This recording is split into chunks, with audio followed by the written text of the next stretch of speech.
Minangkabau, wilayah yang kaya akan sejarah dan budaya, menaungi sekelompok seniman ahli dalam seni ukir yang menyimpan makna mendalam dalam setiap goresan kayunya. Mereka adalah para pengrajin ukiran rumah Minangkabau yang tak hanya menghasilkan karya-karya visual yang memukau, tetapi juga menghidupkan kembali warisan filosofis yang kental dengan nilai-nilai tradisional.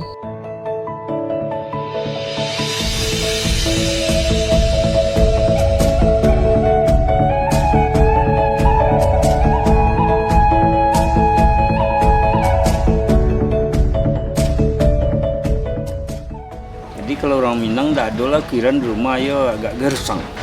Gersang. So itu falsafah adat.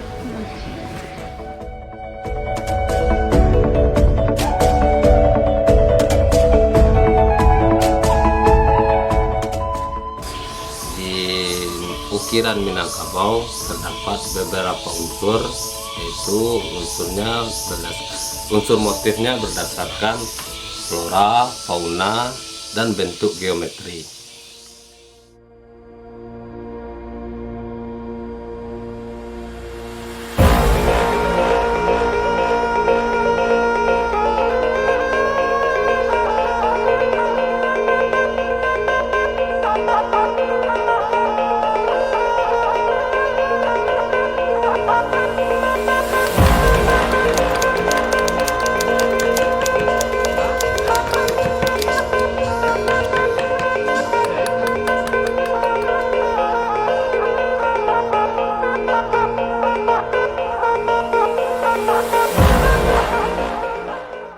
Assalamualaikum warahmatullahi wabarakatuh.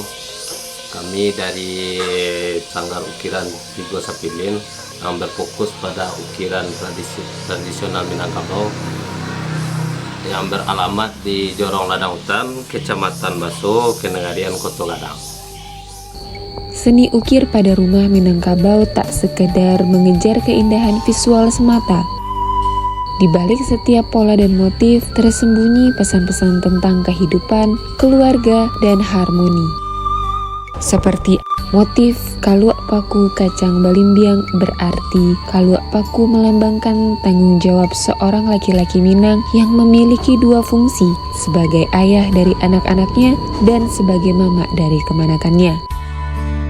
Ia harus membimbing dan mendidik anak dan kemanakannya sehingga menjadi orang yang berguna dan bertanggung jawab terhadap keluarga, kaum, dan nagari. Makna dari ukiran Minangkabau itu disampaikan melalui kata pesako, ungkapan adat, petata petiti, pantun, contohnya kaluak paku kacang balimbiang. Di ukiran itu ada kaluak paku, kemudian ada gambar kacang balimbiang. Tempurang lenggang-lenggangkan bawa menurun saruaso tanam lesiria di gagangnya. Anak di pangku, kemanakan di bimbing, urang kampung dipertenggangkan, tenggang di adat Jambinasu. Begitu juga dengan motif Itiak Pulang Patang.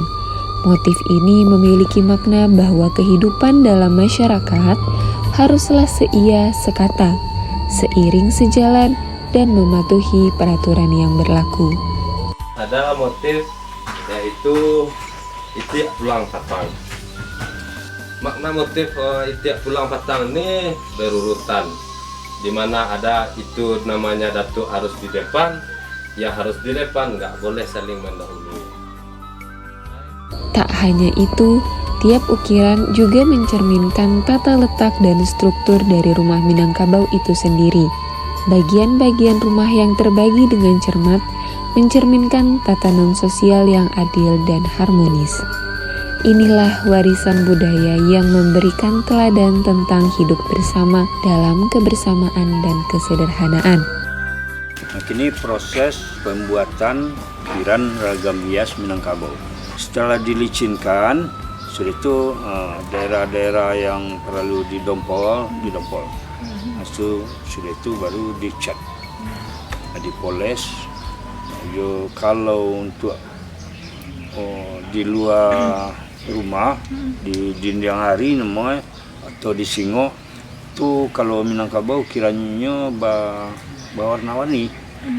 Kalau di dalam rumah ukirannya polos, hanya pakai vernis. Di luar tuh warna-warni, ada hitam, ada merah, ada kuning, ada hijau, ada putih. Itu masing-masing.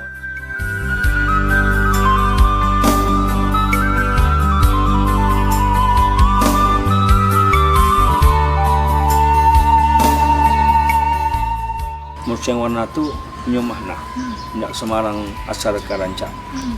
Kalau hitam tahan takpo, tahan terpa. Itu orang Minang tu.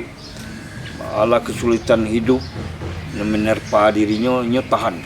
Itu dia dilambangkan dia warna hitam. Warna merah tu tahan bandian. Kalau yang merah tu tahan pandang namanya. Dia pantang putus asa. Yang kuning tu ada berajo-rajo tu. Bisa dibawa ke tengah. Ada warna hijau, ada warna hijau pemuncak ada. Kemudian ada warna putih, putih tan sasa. Itu lambang keagamaan. Selain dari filosofi sosial, pengrajin ukiran rumah Minangkabau juga menunjukkan kepedulian mereka terhadap alam. Mereka menghormati dan memilih bahan-bahan alami seperti kayu dan anyaman daun, menegaskan hubungan erat antara manusia dan alam sekitarnya.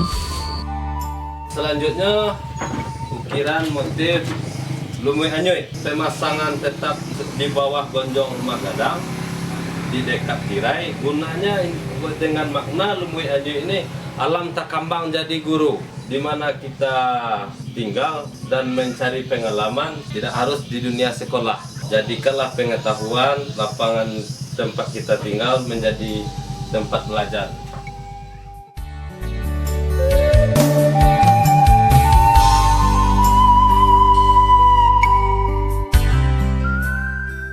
Setiap daerah Minangkabau itu bisa mengatur ukiran masing-masing. Diagam lain biko penempatan ukiran. Di Tanah Data di Solo, Kubuang Tiga Vale, penempatan ukiran di rumah adat tuh beda-beda.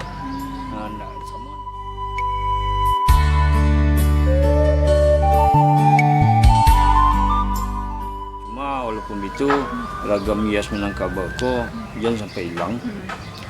Jadi itu kalau mungkin tuh ada yang berminat, sekurangnya diajarkan di sekolah. Banyak nasihat di dalam ukiran tuh, banyak nasihat diajarkan di sekolah, mungkin SMP, SMA. Itu mulai diajarkan ukiran sana, itu sampaikanlah makna. Itu kan bisa membentuk kepribadian. Kalau di Minangkabau kok kalau dia sumbang ada boleh, sumbang ada boleh nemu. Jangan sampai terlalai itu. Baik laki-laki maupun produksi. Itu ada dalam ukiran. Jadi dengan mempelajari ukiran, anak-anak sekolah tuh mudah-mudahan ukiran pun tidak punah. Ini maknanya bisa diamalkan dalam kehidupan sehari-hari. Namun, sayangnya di tengah arus modernisasi, keberadaan dan arti dari seni ukir rumah Minangkabau mulai terkikis. Oleh karena itu, adalah tanggung jawab kita untuk terus memelihara dan menghargai kebudayaan budaya ini. Sebagai pengingat akan kearifan dan keindahan yang telah menyatukan masyarakat Minangkabau selama berabad-abad. Harapan kami budaya ukiran Minangkabau dapat dilestarikan. Dengan mempertahankan dan mempromosikan seni ukir ini, kita membantu mewariskan keindahan dan kearifan lokal ini kepada generasi mendatang. Memastikan bahwa cerita dan nilai-nilai dari setiap goresan ukiran tetap hidup di hati masyarakat Minangkabau.